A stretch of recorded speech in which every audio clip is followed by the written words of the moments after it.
नमस्कार भाई सभी को एक बार फिर से आपका हार्दिक स्वागत है आपके अपने यूट्यूब चैनल जीके बाय मोहित पर। आज की वीडियो में जो अपनी एनसीईआरटी साइंस की जो क्लास चल रही थी उसी को कंटिन्यू करते हैं। आज का अपना सेकंड टॉपिक है प्राणियों में पोषण। ये जो किताब है भाई ये मेरी खुद की बुक है और ये मैंने खुद मेहनत करके एनसीईआरटी पढ़ के खुद बनाई है। ये जो क्लास है हरियाणा ग्रुप डी, एचएससी सीटी मेंस और हरियाणा पुलिस कांस्टेबल सभी के लिए महत्वपूर्ण है। खास तौर पर आपने मेरा है हरियाणा ग्रुप डी में जो साइंस है वो 15 मार्क्स की आएगी, तो उसी को ध्यान में रखते हुए ये सीरीज चल रही है। तो जितने मेरे भाई बहन ग्रुप डी वाले हैं या ग्रुप सी वाले हैं, कोई भी है जहाँ पे भी साइंस आओगी इससे बाहर नहीं जाने वाली, क्योंकि मैंने बहुत मेहनत की है। एनसीईआरटी खुद पढ़ के मैंने ये बुक तैयार की है। अब चलते हैं सेकंड चैप्टर की तरफ। इससे पहले हमने क्लास 6 की पूरी कंप्लीट कर ली थी और मैंने उसकी प्ले लिस्ट भी बना दी है। 7th क्लास का भी एक चैप्टर हो गया था, आज सेकंड चैप्टर पढ़ेंगे। चैप्टर का नाम है प्राणियों में पोषण। अब पढ़ते हैं। सबसे पहला पॉइंट है जटिल खाद्य पदार्थों को सरल अणुओं में विभाजित करना ही पाचन कहलाता है। पाचन क्या होता है? जो जटिल खाद्य पदार्थों को सरल अणुओं में विभाजित करना ही क्या कहलाता है? पाचन कहलाता है। मानव पाचन तंत्र, मानव की आहार नाल, ठीक है। मानव पाचन तंत्र के भाग देख लो कौन कौन से हैं। मानव की आहार नाल, मुख्य ग्राहिका, ग्राहिका या ग्रास नली, अमाशय, छोटी आंत, बड़ी आंत, मलद्वार। अब सबसे पहले हम पढ़ेंगे मुंह। मुंह क्या होता है? लार में टाइलिन नामक एंजाइम होता है जो स्टार्च का पाचन करता है, मतलब यह माल्टेज को माल्टोज में बदलता है। ठीक है, याद रख लेना। लार में कौन सा एंजाइम पाया जाता है? लार में टाइलिन नामक एंजाइम होता है। ठीक है, और ये क्या काम करता है? जो स्टार्च का पाचन करता है। स्टार्च क्या होता है? कार्बोहाइड्रेट। ठीक है, मतलब यह माल्टेज को माल्टोज में बदलता है। फिर यकृत। यकृत क्या है? यह सबसे बड़ी ग्रंथि होती है। यह पित्त रस का स्रावन करती है, यूरिया का निर्माण भी करती है। ठीक है, सबसे बड़ी ग्रंथि कौन सी है? यकृत। ठीक है, और ये क्या काम करती है? पित्त रस का स्रावन करती है, यूरिया का निर्माण भी कौन करती है? आपकी यकृत। फिर हम पढ़ेंगे अमाशय के बारे में। इसकी दीवारों पर ग्रेस्टिक ग्रंथि, या हिंदी में हम कह सकते हैं, इंग्लिश में हो जाएगा ग्रेस्टिक ग्रंथि और हिंदी में हो जाएगा जठर ग्रंथि होती है। अमाशय की दीवार पर कौन सी ग्रंथि पाई जाती है? जठर ग्रंथि। इन ग्रेस्टिक ग्रंथियों से यानी कि जठर ग्रंथि से ग्रेस्टिक रस निकलता है। 3 तरह का रस निकलता है। कौन कौन सा रस है? HCl, पेप्सिन और रेनिन। अब जो प्रोटीन को पेप्टोन्स में कौन सा रस बदलता है? पेप्सिन। जो पेप्सिन काम करे वो क्या करेगा? प्रोटीन को पेप्टोन्स में बदलता है। ठीक है, फिर पढ़ेंगे हम अग्नाशय। अग्नाशय क्या है? अब देखो अग्नाशय क्या है। इसमें ट्रिप्सिन एंजाइम पाया जाता है। अब तो पूछेगा अग्नाशय में कौन सा एंजाइम पाया जाता है, तो ट्रिप्सिन नामक एंजाइम पाया जाता है। यह क्या काम करता है? यह पेप्टोन्स को अमीनो अम्ल में बदलता है। अब हम दांत पढ़ेंगे। दांत 4 प्रकार के होते हैं। एक तो होता है कृंतक, दूसरा होता है रदनक, नंबर 3 अग्रचर्वणक और नंबर 4 चर्वणक। सबसे पहले हम पढ़ेंगे कृंतक क्या होते हैं।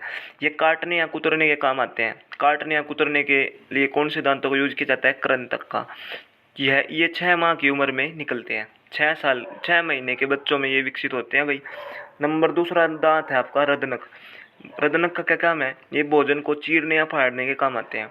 अब तो पूछेंगे भोजन को चीरने या फाड़ने के लिए किन दांतों का प्रयोग किया जाता है, तो रदनक। ये प्रत्येक जबड़े में 2-2 होते हैं। ठीक है, प्रत्येक जबड़े में कितने होते हैं? 2-2। मांसाहारी पशुओं में ज़्यादा विकसित होते हैं आपके कौन से दांत? रदनक। अगला है आपका अग्रचर्वणक। ये भोजन को चबाने के काम आते हैं। ठीक है, अग्रचर्वणक क्या करते हैं? भोजन को चबाने के काम आते हैं। प्रत्येक जबड़े में 4-4 दांत होते हैं। 10-12 साल के बच्चों में पूर्ण रूप से विकसित होते हैं। नंबर 4 आपका चर्वणक। भोजन को चबाने के काम आते हैं। प्रत्येक जबड़े में 4-4 दांत होते हैं। अब हम पढ़ेंगे जीभ। जीभ में जो सबसे पीछे वाला भाग है वहाँ पे आपको जो टेस्ट करेंगे हम किसी भी चीज़ को, कड़वा लागेगा। ठीक है, साइड में खट्टा, आगे सबसे आगे वाला भाग है उसमें मीठा, और आगे के साइड में जो भाग है वहाँ पे हमको नमकीन टेस्ट का पता चलता है। अब हम पढ़ेंगे ग्रासिका। यह भोजन को मुख से लेकर अमाशय तक पहुँचाती है। कौन पहुँचाती है? ग्रासिका। अमाशय के बारे में पढ़ेंगे अब। देखो अमाशय क्या है? इसकी आकृति जे शेप की होती है। ठीक है, जो अमाशय की जो आकृति है वो कैसी होती है? जे शेप की जैसे होती है। अमाशय की आंतरिक सतह हाइड्रोक्लोरिक अम्ल, पेप्सिन, रेनिन नामक अम्ल पाचक रस स्थापित करती है। जो अमाशय की जो आंतरिक सतह है वो 3 तरह के अम्ल छोड़ती है। कौन कौन से हैं आपके,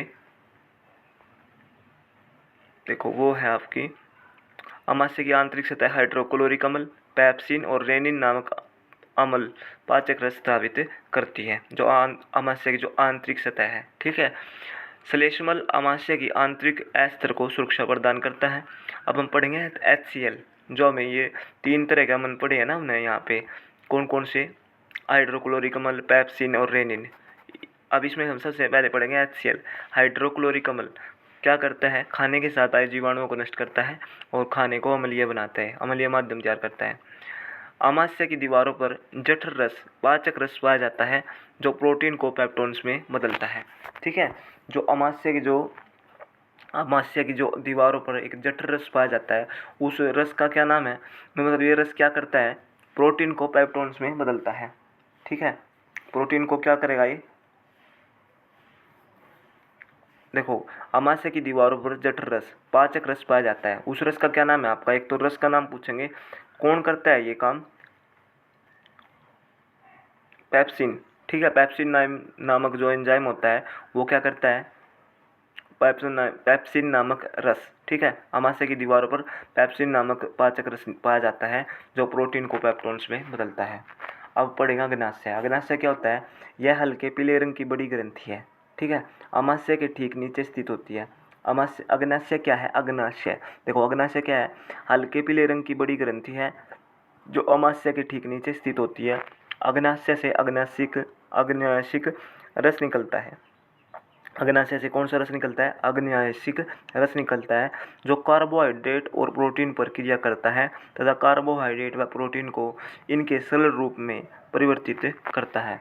अग्नाशय में ट्रिप्सिन नामक अम्ल पाया जाता है। ये कई बार पूछा जाएगा भाई, अग्नाशय में कौन सा अग्नाशय में कौन सा अम्ल पाया जाता है, ट्रिप्सिन नामक अम्ल पाया जाता है। आंशिक रूप से पचा भोजन शुद्रात्र में भेज दिया जाता है। शुद्रात्र का मतलब है छोटी आंत, यह जहाँ आंत्र रस पाचन क्रिया को पूर्ण करता है। शुद्रात्र। अब हम छोटी आंत के बारे में पढ़ेंगे। छोटी आंत लगभग 7.5 मीटर लंबी होती है। यह अत्याधुनिक कुंडलित नली है। यह यकृत और अग्नाशय से पचा हुआ खाना प्राप्त करती है। कौन करती है ये, शुद्रात्र यानी कि छोटी आंत। अब हम पढ़ेंगे यकृत के बारे में। यकृत क्या है, यकृत गहरे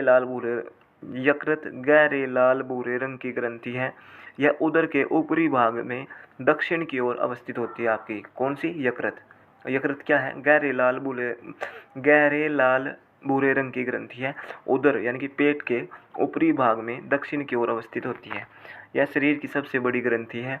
यह पित्त रस स्रावित करती है, जो एक थैली में संग्रहित होता रहता है, जिसे पित्ताशय कहते हैं। यकृत का क्या काम है, शरीर की सबसे बड़ी ग्रंथि, यह पित्त रस स्रावित करती है। पित्त रस का स्रावण भी कौन करती है, यकृत। ठीक है, जो ये पित्त रस है एक थैली में संग्रहित होता रहता है, जिसे पित्ताशय कहते हैं। पित्त का रस वसा के पाचन में महत्वपूर्ण भूमिका निभाता है।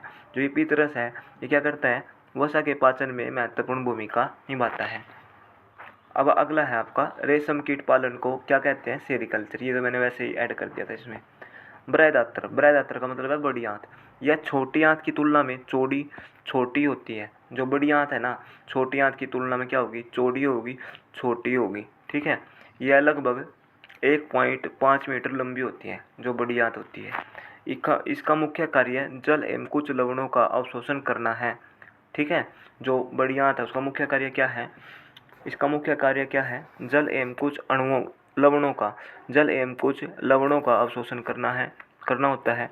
पचा हुआ या अपाचित भोजन मलाशय में, देखो पचा हुआ या अपाचित भोजन मलाशय में चला जाता है। यह अर्धठोस मल के रूप में रहता है। समय समय पर यह मल गुदा द्वारा बाहर निकाला जाता है, जिसे निष्कासन कहते हैं। अब लार ग्रंथि, इसमें टाइलिन व एमिलेज 2 एंजाइम पाए जाते हैं लार ग्रंथि में। ठीक है, टाइलिन व एमिलेज 2 एंजाइम पाए जाते हैं।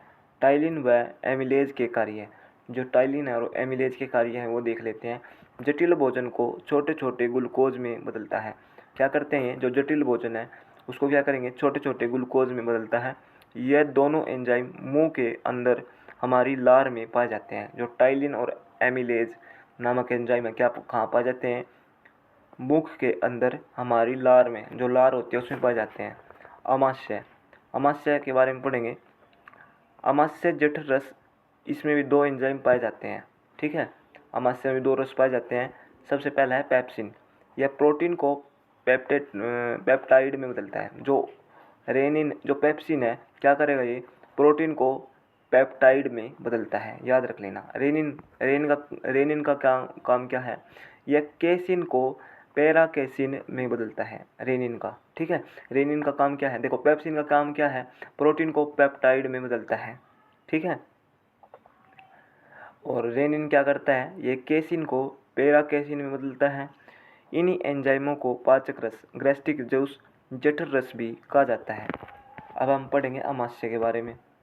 यह प्रोटीन का विघटन करता है। आहार नाल का सबसे चौड़ा भाग है आपका अमाशय। ठीक है,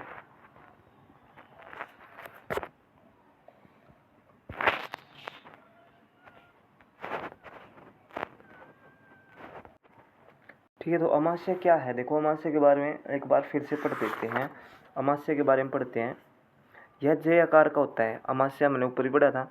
ठीक है, इसके आंतरिक भाग में एक झिल्ली होती है जिसे श्लेष्मक कहा जाता है। इसमें HCl पाया जाता है, और HCl का क्या काम है? खाने के साथ आए जीवाणुओं को नष्ट करता है। आहार नाल का सबसे चौड़ा भाग होता है ये अमाशय। ठीक है, इसके बाद कुछ चीज़ें मैं अपनी तरफ से बता देता हूँ। देखो, जो आपने लग गए, वैसे तो हमने कंप्लीट कर लिया ये। 1 मिनट रुक जाओ भाई।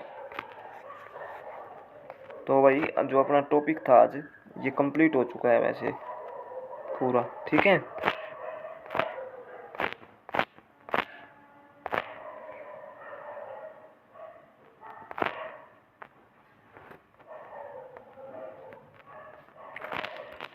तो भाई कंप्लीट हो चुका है आपका टॉपिक। और अब हम तीसरा टॉपिक कल हम पढ़ेंगे ऊष्मा। उससे पहले भाई तुम कमेंट करके बताया करो कि भाई तुमने क्लास किसी लग गया।